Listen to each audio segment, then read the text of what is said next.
Oke, bismillah. Assalamualaikum warahmatullahi wabarakatuh. I am by heritage a Jew, by citizenship a Swiss, and by make-up a human being. And only a human being without any special attachment to any state or national entity whatsoever. Aku itu, katanya Einstein, kalau dilihat dari keturunan Yahudi, kalau dari warga negara Swiss, kalau dilihat dari casingnya, make up itu kan luarnya, human being. Aku ini manusia. Dan memang dia ingin an only human being. Pokoknya anggap saja aku ini ya manusia. Without any special attachment. Tanpa ada keterkaitan khusus dengan negara tertentu, dengan kota tertentu, dengan hal-hal tertentu, apapun itu. Jadi pertama-tama lihat saja aku sebagai seorang manusia. Jadi itu maunya Einstein begitu. Kayak tadi kan di depan kamu sudah semangat mau belajar Einstein, tiba-tiba saya bilang dia Yahudi loh ya. Kamu mungkin setengah mengkerut, wah Yahudi nih. Ya untung terus tak tambahi, tenang aja dia anti-Zionis. Lumayan. Oke, kita kan selalu begitu menempeli orang dengan label-labelnya. Nah, Einstein inginnya pertama-tama lihat saja aku ini manusia. Manusia saja. Tanpa ada kamu sambungkan dengan apapun, bahkan dengan kota atau negara. Karena Einstein ini pindah-pindah. Ada masa dia stateless. Jadi tidak punya negara. Nanti dia di Swiss, terakhir ke Amerika karena kejam-kejamnya Nazi memburu orang-orang Yahudi. Jadi kita belajar Einstein, pertama-tama belajar jadi manusia. Apa sih manusia itu? Katanya Einstein, manusia adalah bagian dari keseluruhan yang kita sebut sebagai alam semesta. Satu bagian yang terbatas dalam ruang dan waktu. Jadi pertama-tama menurut Einstein kita ini tidak di atas alam semesta, tapi bagian dari alam semesta. Ini statement ini menarik karena biasanya orang modern itu merasa dirinya lebih tinggi dari alam semesta. Tapi bagi Einstein kita ini bagian dari alam semesta. Sering para filosof itu menggambarkan kalau alam ini semacam jarum jam, semacam satu mesin besar, ya kita manusia ini salah satu bagian dari mesin itu. Kalau ini gambarannya kayak mesin kan, kalau satu mesin tidak fungsi, yang lain juga tidak fungsi semua. Kalau satu skrupnya rusak, yang lain juga ikut kacau. Maka jangan dikira angkara murkanya manusia itu efeknya hanya pada manusia. Jadi pikiran jahatmu, pikiran jelekmu jangan dikira hanya mengimbas pada dirimu. Karena kita ini bagian dari mesin besar, alam semesta. Nah, terus gimana kalau manusia bagian dari alam semesta? Ia mengalami dirinya, pemikiran dan perasaannya sebagai sesuatu yang terpisah dari yang lain. Sejenis delusi dalam kesadarannya. Jadi manusia itu sering tidak sadar kalau dia bagian dari alam semesta. Manusia selalu merasa dirinya berbeda. Jangankan manusia dengan alam, manusia dengan manusia yang lain juga menganggap dirinya berbeda. Kalau aku ini, kalau kamu itu. Kalau aku kelompok ini, kalau kamu kan kelompok itu. Kalau aku aliran ini, kamu kan aliran itu.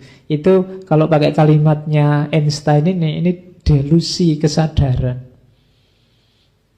Kita pakai banyak topeng, tapi kita tidak sadar bahwa kita pakai topeng-topeng. Kalau topengnya dicopot, kita itu sama. Aku dan kalian ini kan sebenarnya ya sama. Ya kebetulan saya duduk di depan. Duduk di depan ini topengnya. Kalau duduk di depannya dikurangi, ya kita sama. Kebetulan saya yang ngomong, kalian yang mendengarkan. Kalau ngomong dan mendengarkannya dikurangi, kita sama. Jadi hakikatnya kita sama, tapi manusia selalu cenderung membeda-bedakan. Kesadaran hidupnya berada dalam kesadaran perbedaan. Itu yang disebut delusi kesadaran. Delusi ini, katanya Einstein, merupakan sejenis penjara yang membatasi kita dalam keinginan-keinginan personal kita dan untuk berbuat baik kepada orang-orang terdekat kita. Kadang-kadang pembedaan-pembedaan ini menjadi penjara kita sendiri. Mau berbuat baik tidak jadi, mau nolong orang tidak jadi, mau kerjasama tidak jadi, mau senyum mungkin di cancel. Hari ini ramai kan ada kasus salah tuh. Nah, jadi ada penjara-penjara yang kita bikin sendiri. Sehingga banyak hal baik yang mau kita jalankan itu tidak jadi. Sudah ketemu tatapan terus senyum, begitu di belakang, kamu kok senyum? Dia aliran sana loh. Oh, nggak jadi kalau gitu, cancel. Kita sering begitu. Mending tidak kenal sama sekali, kita masih nyaman berbuat baik. Begitu ngerti perbedaan, kita tidak nyaman sudah berbuat baik. Ini namanya penjara yang kita bikin sendiri. Delusi kesadaran kita. Berarti apa tugas manusia itu? Katanya Einstein, tugas kita harusnya kita membebaskan diri kita dari penjara ini dengan cara memperluas lingkaran kasih sayang sesama manusia, memeluk semua makhluk dan seluruh alam semesta dalam keindahannya. Kalau kita bisa akrab dengan siapa saja dan apa saja, saling menyayangi, saling mengasihi, hidup ini indah.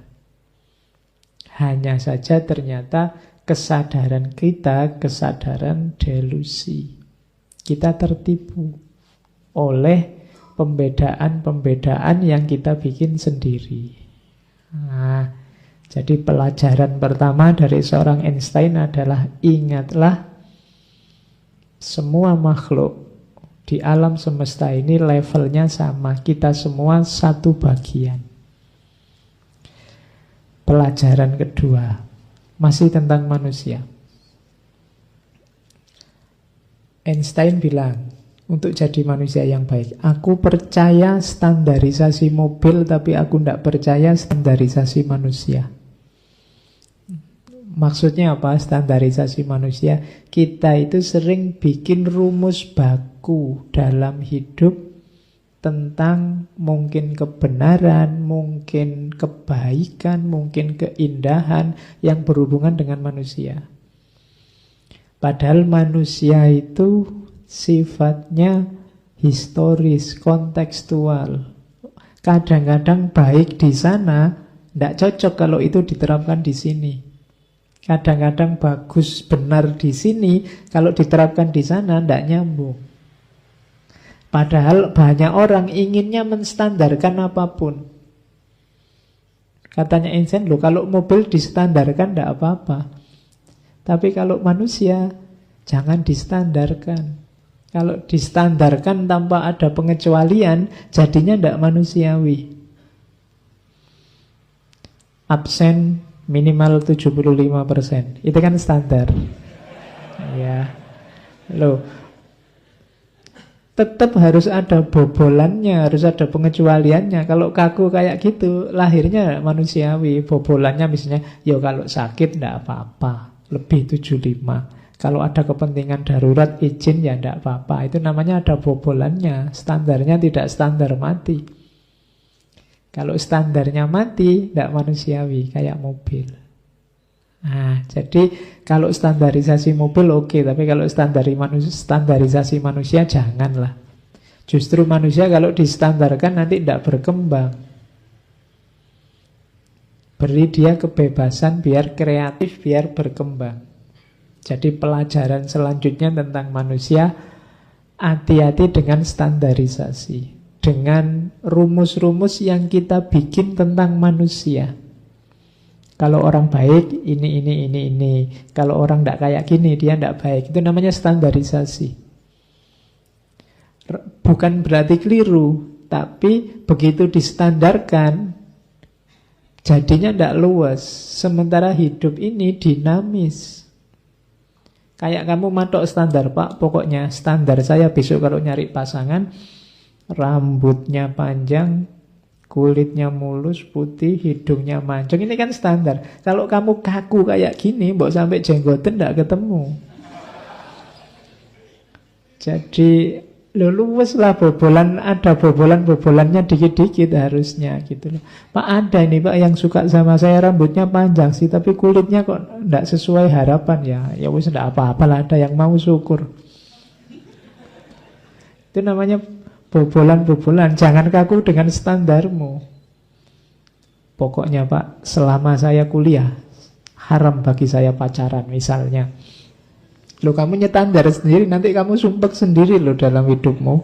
Kalau tiba-tiba jatuh cinta gimana? Akhirnya kuliahmu malah kacau balau. Kenapa? Karena kamu berjuang ngempet biar tidak jatuh cinta. Jadi hati-hati dengan standar-standar yang kamu patok. Bukan berarti jangan bikin standar, tapi bikin standar yang tidak kaku, tidak kayak barang. Kalau kayak mobil sih gampang di standar, tapi kalau manusia ya jangan. Paling tidak ada jalan-jalan alternatif, jalan bobolannya. Karena situasi bisa macam-macam. Oke, itu pelajaran selanjutnya. Dari Einstein juga ada pelajaran tentang manusia, bahwa kebahagiaan kita, harkat dan martabat kita tidak cukup hanya dengan pengetahuan dan keterampilan. Itu pelajaran dari Einstein.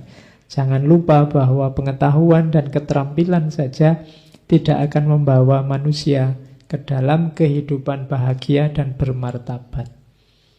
Ini penjelasannya kalian pasti sudah ngerti, bahwa kuncinya kebahagiaan, kuncinya kehormatan kita sebagai manusia tidak hanya terletak pada dimensi luar, dimensi materi, dimensi apa yang kita bisa atau apa yang kita tidak bisa. Banyak itu berhubungan dengan batin. Nanti di belakang banyak sekali penjelasannya.